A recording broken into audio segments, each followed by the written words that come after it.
Despite some good fall moisture, the water worries in southern Utah are not going away. And now we're learning how officials might deal with those who use too much H2O. ABC4's Greg Neff is in St. George to explain the situation and the possible solution. Well, here in southern Utah, water, it's never a dry subject.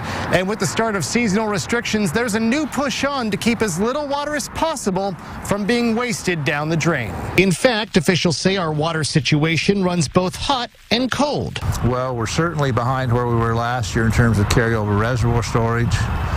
We have had a pretty good October, so we've got better soil moisture conditions than we have some years. But Thompson says we're still in a drought, with last year as the worst ever.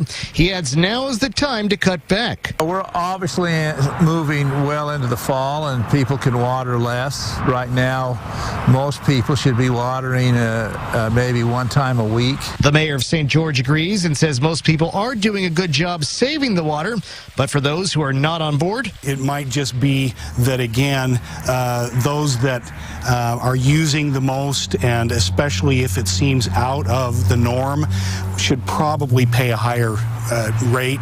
Pike and other city officials talked about that last week. He says nothing's been finalized, and they're talking to other cities about water use as well. Meantime, there is good news. We've gone from 400 gallons per day to 254 gallons per day. That includes residential and commercial and industrial. It's everything divided by our permanent population. So that's really good. But it's always a good idea to be conserving, so how can you help? The Water Conservation District says, simply put, water your yard less. In St. George, Greg Neff, ABC4 News.